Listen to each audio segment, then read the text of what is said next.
The morning starts bright, but deceitful.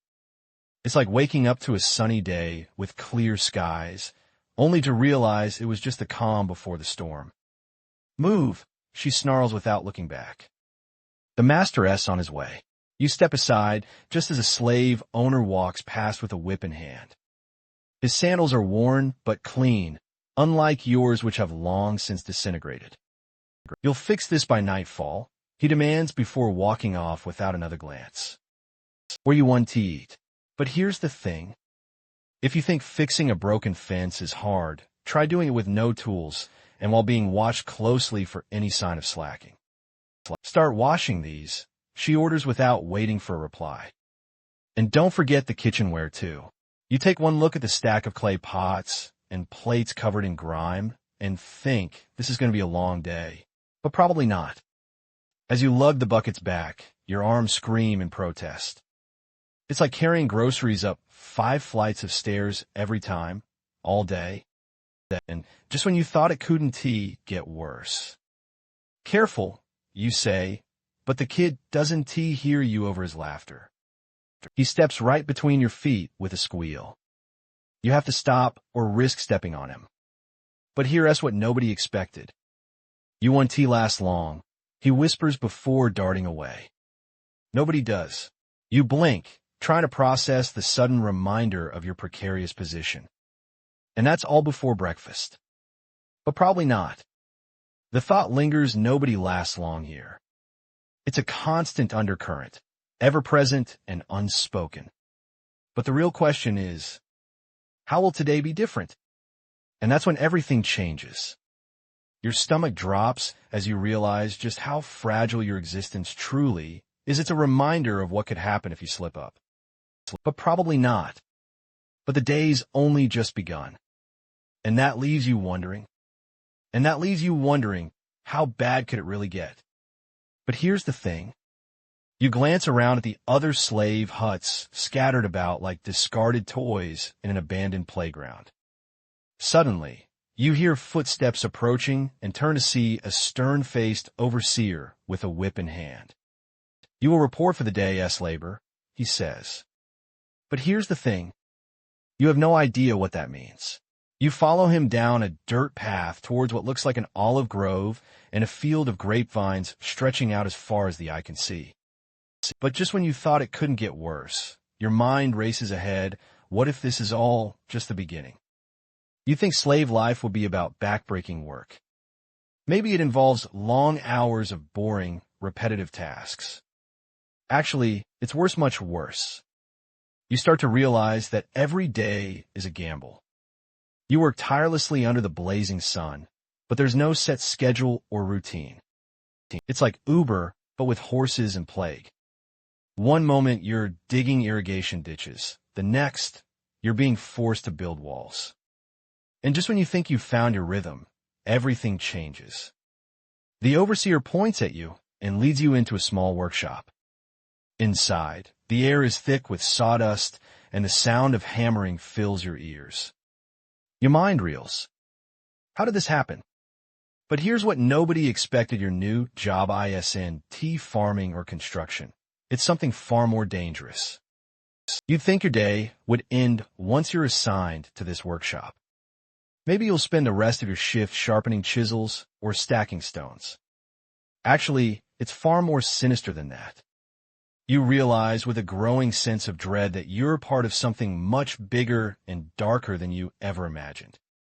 Your task is to help build something monumental. But at what cost? And just as you start to understand your role in this new, terrifying world, you hear voices muffled by walls and distant laughter that sounds more sinister than joyful. You reach for the doorknob with trembling fingers, but before it turns, the door creaks open like a haunted house prop, revealing what you thought was your freedom, the outdoors. But here's the thing. You step into a yard filled with other slaves who are already at work preparing for the day ahead. The first rays of sunlight highlight the tools and materials. They're handling rocks, mortar, bricks, and an assortment of heavy-duty construction equipment. It's like starting your week by volunteering to build the Berlin Wall with no safety gear. You follow their lead, picking up a massive stone block meant for wall building and trying to lift it without dropping it on your foot or back. The weight is crushing, and you feel every inch of your body scream in protest. However, just when you thought the physical labor was as bad as it gets, the guards suddenly shout orders that take you completely by surprise. You're not just building walls. You're also digging ditches and carrying water in buckets, so heavy your arms feel like noodles after the first 5 minutes. You look around, hoping someone else has figured out how to get away with doing less work. But here's what nobody expected. Their SA slave next to you, who looks like they've been working all their life, muscles bulging and sweat beading on his forehead, but he's not just lifting stones. He is also keeping track of everything with a small clay tablet, scribbling down measurements and quantities as if he were an architect. You blink in confusion. You'd think slaves are mindless laborers doing repetitive tasks all day long. Maybe some of them have a bit more autonomy than you thought. Actually, it was worse. This guy wasn't just keeping track of supplies. He was also responsible for the safety and efficiency of everyone on his team. You're about to ask him how he manages all this when you notice another shocking detail. The guards seem more interested in making sure everything is documented correctly than in cracking skulls left and right. But probably not for long. And that's because everything changes when suddenly it's not just about the physical labor anymore. It's also about mental strain. You have to keep up with the demands of your overseers and fellow slaves alike, while avoiding any mistakes that could lead to a severe beating or worse. It's like playing Jenga while balancing on a tightrope and being watched by a hawk-eyed boss. But just when you think you've got a handle on the work, something even more shocking happens. You turn back toward your own task, wondering how long until lunch. Or if there's going to be lunch. But probably not. You've been working all morning in the fields under a scorching sun that feels more relentless than even the worst summer day back home. But here's the thing. You're about to take a break for lunch. You enter the main house expecting some kind of meal, maybe just a bowl of gruel or scraps from your master's table. But here's what nobody expected. There's no lunch at all. You ask why there's no food, but the truth is even more horrifying than a day without sustenance. You're told it's because today marks one of those rare days when a master isn't dining at home. He is out entertaining guests or engaging in some important business, which means all meals are on hold. You think it might mean a break from work, but probably not. And just when you thought it couldn't get worse. Your master returns with more guests than usual, looking hungrier and greedier. You wonder if the day will end any differently from how it started, starving, but working until your muscles ache. However, everything changes when another slave runs up with news that dinner won't be served for hours. You can feel panic rising as you realize this is no casual oversight. It's a deliberate tactic to break spirits. Your stomach growls, but here is the kicker, there might not even be food left by the time they decide to eat. You ask yourself how you could have possibly survived such conditions for years, let alone days. But probably not. And that's all before tomorrow morning. The stars above seem indifferent to your plight as a slave in this strange land. You lie on the hard earth, a thin blanket barely offering any warmth against the chill that seeps through the ground. It's like sleeping on a frozen dinner plate that's somehow colder than it should be. Your thoughts wander back to the day's events, and you can't help but wonder about those hidden connections we never see until they're pointed out. Remember when you were helping build that massive wall?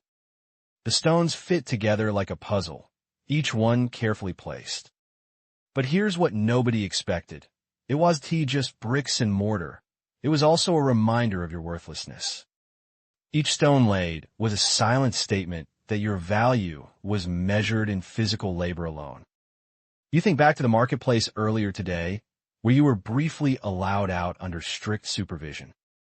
People went about their business as if slavery wasn't just an accepted fact, but a necessary part of life. You stood there, surrounded by goods and people from all over Greece, marveling at how different it must be for them. But probably not. And then there's the water while you were forced to draw from earlier endless buckets full of cold water, day after endless day. It's like a job interview where every question is how much can you lift? And the interviewer just keeps asking it over and over again. As night deepens, you feel a strange calm settle in. Maybe it's because everything seems to be in motion here, slaves laboring, markets bustling, but time itself is as still as this moment feels. You think about the lives of ancient Greek citizens and how they must have felt completely normal to them. But that's all before breakfast. And perhaps that's the strangest part. Not that they lived this way, but we forgot they ever did. We look back at ancient Greece and see philosophers and poets, but forget about the countless hands that built their temples or the slaves who sweated beneath them. It's like reading a book where half the pages are missing. As you drift off to sleep under the stars in this ancient world, there's one final thought that lingers. How do we remember what history forgets? How many stories lie buried beneath the grandeur of civilization? And just as you start to wonder about those answers, you realize they're not just hidden somewhere in time, they're right here, now.